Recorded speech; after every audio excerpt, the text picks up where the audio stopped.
that is the most amount of rust I've seen in a tank in a long, long time. All right, let's get serious. Give that a few wraps. Whoa. That was... This is a Vanguard 6 horsepower generator. You would have seen in a video that I did of a good friend of mine, Mark, asked me for a help to take a water tank up the mountain. So you can check that out. So I get talking to the guy that owned the water tank, and he says, I said, we get talking about YouTube, and I said, you got anything to donate to the cause? And he says, matter of fact, I've got this old generator that just doesn't go anymore. I'm sick of looking at it, you can have it, which is like a lot of the stuff that I get. So the challenge here is to get this running and see if it makes power. It's a Briggs & Stratton, and if I know my Briggs & Strattons, on the end here is Briggs & Stratton, or breaks and scrap 'em as they call them, is a compliance plate. It's got 00 at the start of the code. 000 something 0449. I would say that perhaps this is a 2000 model. So in that case, it's a good 25 years old. Anyway, Vanguard 6 horsepower, Powerlight Australia. So I'm assuming that's who made the whole, that's who's distributing this whole thing. Says here, Powerlight Australia model MB33 kilowatts 2.7 0071100 RPM 3000, so 2.7 kilowatts at 3000 RPM, and it should pump out 50 hertz and 11 amps at 240 volts, and you can get it up to 11.25 amps. I haven't done much at all to this except put it on this trolley. I gave it a wash and I blew it down with air. There was a few little nasties living up in here, so I got rid of all those. But other than that, I haven't touched it. So we're about to crack on and see what's going on. As always, we need our 4 friends to make this thing go. And this one's got an additional element because it's got a generator, but let's just get the thing running first, see if we can. Fuel, air, compression, spark. So I just know with these old things that the fuel is like one of the main things. The coil either works or not. It's either the air intake's blocked or not. It's got compression or not. But one of the things it's got so many different things to come across and to overcome is the fuel. So it's where I always start. Let's crack this tank and have a look. Ooh, just classic. That falls apart at a moment's notice, but all right, let's get serious. Whew, it's getting cool. It's just about going winter here. Uh-oh, not off to a good start. Ugh. Yeah, smells. That is just the worst. Oh, that is the most amount of rust I've seen in a tank in a long, long time. There is like giant chunks of rust and crud in there. That is just horrid. I dead set think that's just like water's been leaking in there for no reason. And like it's only been sitting here for like a couple of weeks. So that is just horrid. We are going to need to get that fuel tank off ASAP. Now I cranked on this a couple of times to see if it had compression, and I don't think that was probably not a good idea. How do we get this tank off? That hose is so old and cranky, it's not funny. There's a little on-off valve down here, so we're gonna have to address that. Gonna see if that's gonna come off. Oh, that was pretty easy. I'm surprised at that. Oh, there's that fuel line. You can see in there. There's so much crap in that fuel line. This is gonna be a challenge. What's in here? Oh, look at that. There's no way that's gonna run. That is, all that shit is just in the fuel line. Let's get this fuel tank off. All right, we struck a blow there. Yep, got it. Beautiful. Oh, air filter straight off. God, that's had a hard off. Oh, water. Bit of a manky old pre-filter there. Wasp nest. Honey everywhere. Actually, let's just set those. Oh, look what happened to that filter. Barely touched it, boss. It fell apart in my hands. You can almost can't even pick that up. So we got rid of that. It's okay. We don't necessarily need the pre-filter. It's probably something nice to have. I'll be honest with you. That's nasty. That's part of the fuel tank. That was for holding the bracket on. That front bracket. Oh, look at that. It's easy when you know how, isn't it? Let's get that fuel line freed up. There we go. All right. I don't even want to deal with that. I'm just going to put that aside. This is the fuel going up to the carby. So what we're going to do is we will take that off. Good idea, just free those up, give them a wiggle back and forth. Don't want it to flick into my eyes. There we go, that's beautiful. That looks kind of okay. This is the nuts that hold the carby on. Oh, I find this all the time with these generators.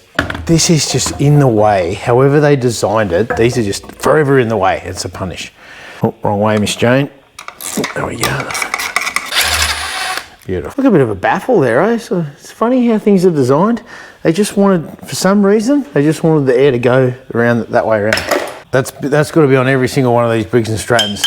It just keeps the pressure, it sucks out the vapors out of the rocker cover. I don't even want to try this without getting this carby off and at least just inspecting it. I'm just going to pull that, that hose. I don't even know if that's OEM or what, but once upon a time, that was a red hose. Classic, actually. Let's check that first. Nothing wrong with it.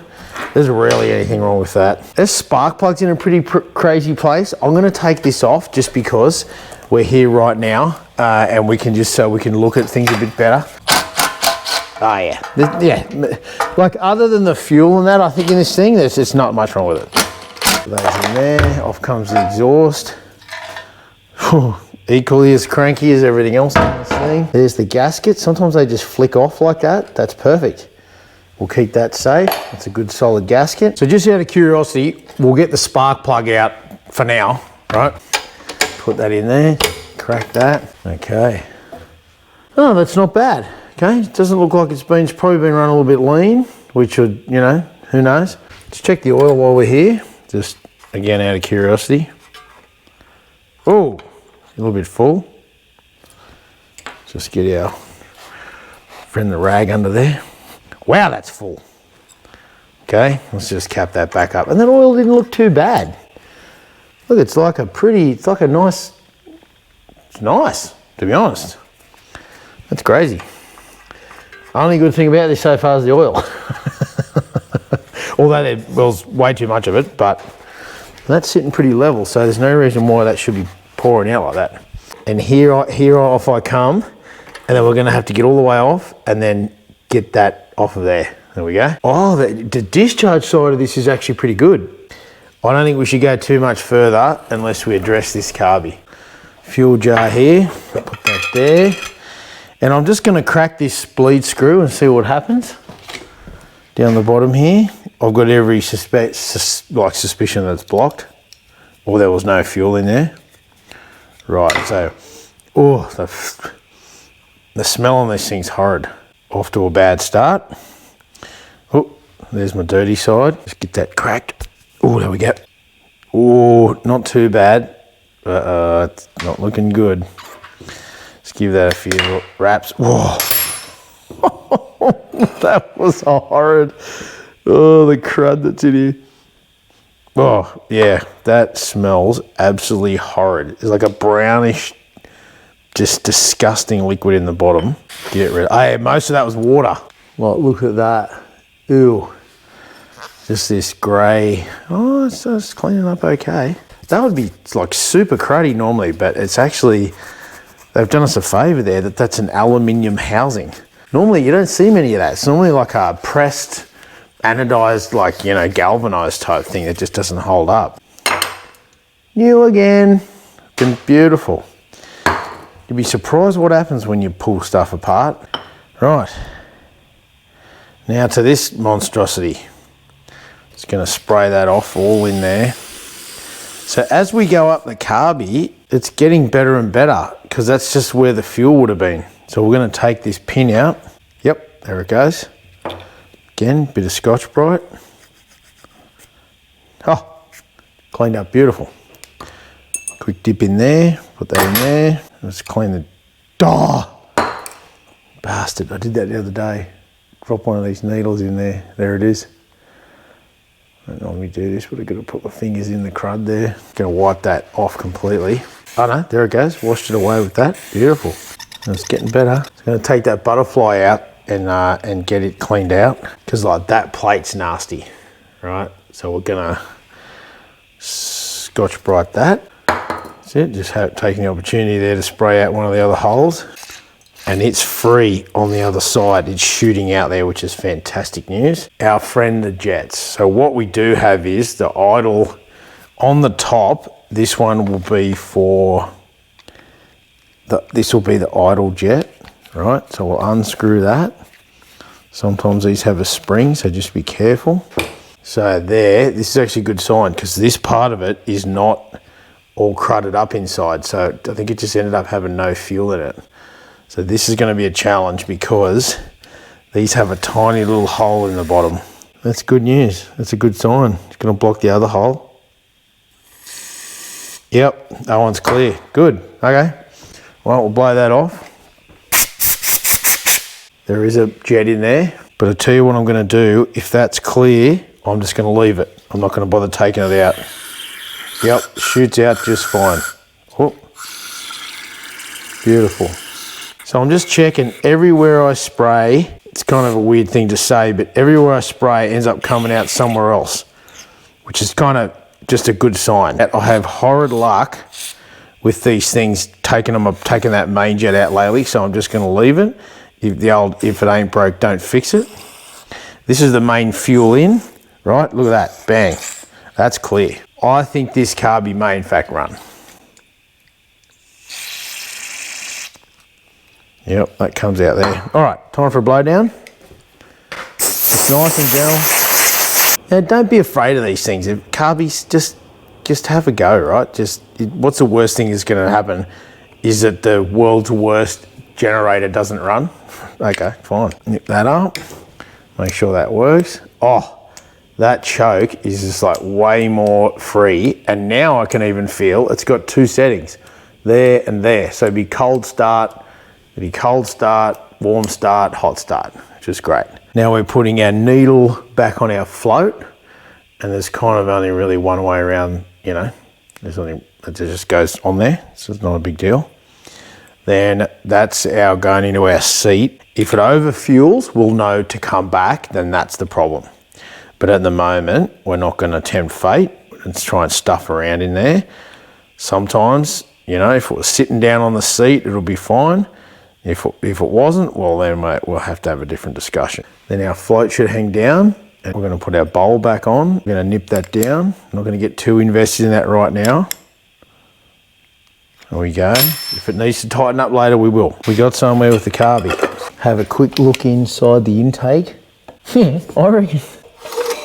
Yep, that looks like it's seating nicely. Dead set this is going to run, I reckon. Now, one thing we do need to do is put the governor back on with the governor spring, just like that. Beautiful. That goes under there. Now, that was a bit of a stretch. I'll get that on. Yep, beautiful. That wasn't too bad. And then we won't put the filter on or anything yet. We'll just see if it kicks over first. There we go. Look at that. It's like half brand new. Just needed a bit of brute force and ignorance. Okay. So if we can put fuel in there, clean fuel, why would it not run? Let's say we put that spark plug back in. What I normally do with these, with the spark plug, is just run a bit of emery paper in between. So that's nice. That's an okay spark plug, I like it. I don't have the specs, so I'm not going to check it, but generally if I can get 2 bits of emery paper in between there, it's going to be okay. There we go, done. So what I've got here set up is a piece of fuel line up to the carby, and it actually allows me to, I've filled that up and I've filled the carby, and I can actually still see the fuel sitting in the fuel line. So it allows me to get like a little mini fuel setup going while I can closely watch if I'm pouring fuel in with the syringe and it tops off, which it did, then I know the float and the needle and seat are working right. I can still see the fuel sitting in there. If that needle and seat were overflowing or not working, it would just overflow and that would just continue to drain through. So it also allows me just to pinpoint exactly what fuel and stuff's going on in there. I'll be able to see. So yeah, this is great. I think we're going for a run here. Wouldn't be the first time I went through all this and the switch didn't work. So we're just going to test the switch. We're going to make it beep when we close the circuit. Beautiful. So right now that says off. That should be an open circuit. Nothing should change. and then we switch it and we should make the circuit. Beautiful. Excellent. We've got oil, we've got a spark plug, we've got air, we've got fuel. Let's see if she starts. I don't think there's anything left to do.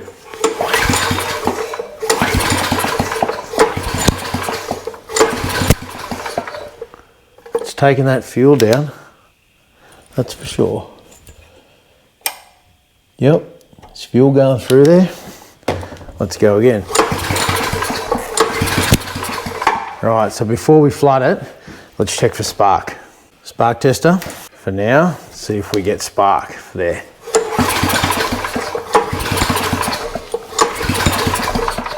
Nah, no spark. Now, it could be one of a couple of things. I reckon it could be this cranky lead here. Let's give that a bit of a squeeze to make sure it's going on right. Spark now. Oh yeah. It was definitely spark now.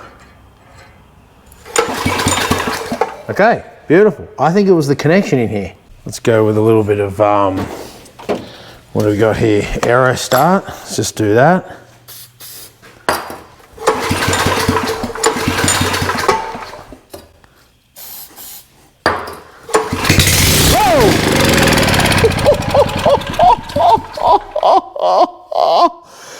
Oh, that leaked off. Holy heck. Let's go again and see what happens. Woo! Yeah, baby. Let's send it. Yeah!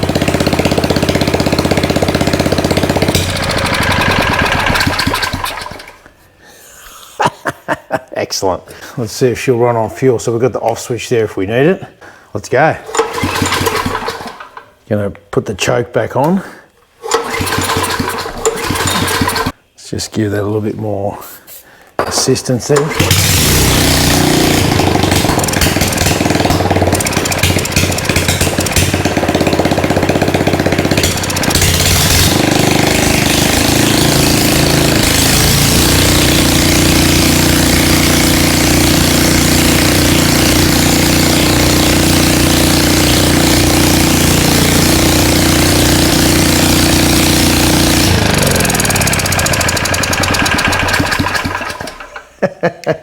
Stoked.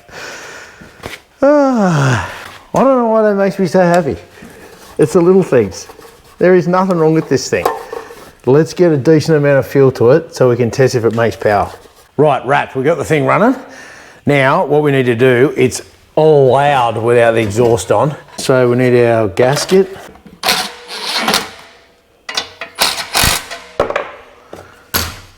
Okay, that's the exhaust back on, which is something we're going to need. Okay, so I'm just going to try and tip a lot of this out the top.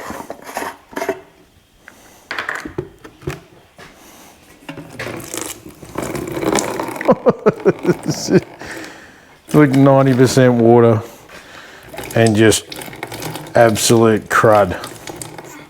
If we can get this tank reasonably clean, and I've probably got a fuel filter this, an inline fuel filter. We can snip this and put a fuel filter in it. I think we're in luck. So what I did is I took the tank and I gave it a dead set good flush out with the hose. It's only a small tank and it actually removed a fair bit of that crud and scale that's in there. But there is still a whole heap that's sort of just a bit loose. Now, because we're gonna I went and found this inline filter that I've got us off that I had from another project. We're gonna put this inline filter in between from the tank going to the carby. We don't have to have the world's cleanest fuel. We just have to have no giant flakes that are going to go and block up the hole coming out of the tank. And then we're going to go into the filter. So we're going to be sweet. I'm going to tip all these nuts and bolts into that tank and put in some petrol and just roll it around. So here we go. So there's our washers and nuts and bolts. Don't be shy. We're going to tip in some fuel. I've got the fuel line capped off. This is going to go everywhere, but it's for a good cause. So we're going to put our cap back on. Right, so that, oh, yeah, there's the fuel. That seal is just absolutely useless.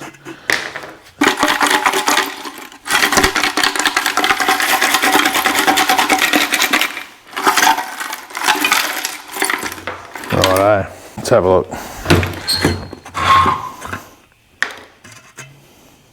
Oh yeah, it's just destroying all that crud that's in there. That worked great. There's no big chunks in there anymore. It looks pretty good in there. I'll put a photo for you so you can see. You might have been precious about what's inside this tank, but now it's just, there's no more flaky chunks, and there's nothing that's going to block the fuel, the path of the fuel. Yeah, it might block it a little bit, but you know, I think we'd argue we're in a far better position now than we were. And I've only been out there for 10 minutes, you know, it wasn't like a great ordeal of days and days and days. Now, okay, it's not a prize race bike, if you understand what I'm saying. So the inside of that tank's looking much better. So we're not going to have a fuel shut-off valve, but we can crimp it, right? That's the least of our worries. Beautiful. You tell me we've got a fuel tank? Yeah, baby. That goes in there. Nice. Now, what's our plan down here? Oh, that's going to be perfect. I don't necessarily want to cut this hose. Let's just see if I can get that on there. Ah, off it. That's fantastic. We're going to adjust all this later. I just don't want to cut that hose in case I need it another time. The first thing we're going to do is get this drained into a container so that we don't put any until we get really nice, good fuel coming down through there. That's what we're going to do. Where does that one sit? Why is that being difficult? What can we lean that against? There we go, that'll do. That's better. So I've already drained a little bit of something out there, which is good. Come on. Oh yeah. Excellent. So I'm not going to go too much. I just want to see if this is going to, oh, beautiful clean fuel through a filter. Fantastic. Where's the crimps? Here they are. That's excellent news. Just going to crimp that back there a little bit. Straight back onto where we want to be feeding in. Hey, fuel tank with fuel in it. I'll put that back on. This will all help with like the airflow fuel mixture. So that's what we want to be doing, is getting that airflow mixture right. Okay, air filter back on. Choke, on switches on. Here we go.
Fucking purring like a kitten.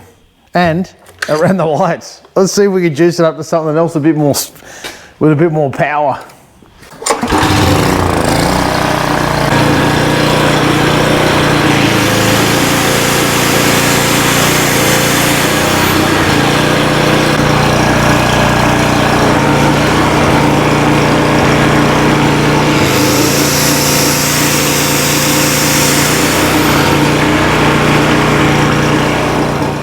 There you have it, the Powerlite Australia.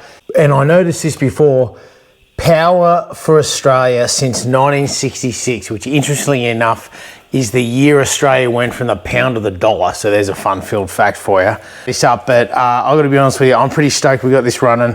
It ran the halogen lights and it ran the grinder. So I'm going to be honest with you, there's nothing wrong with this thing. It's fucking excellent. So I love this old stuff, and I don't know why it blows my skirt up, but I just think it's great that you can find something that people are just completely written off and breathe a bit of life back into it.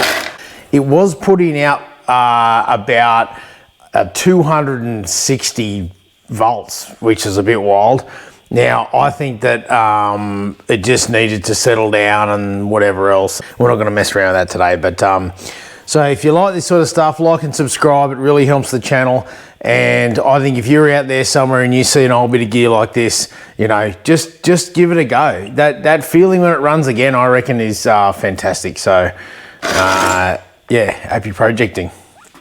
We'll give it one more shot. Oh, turn it on.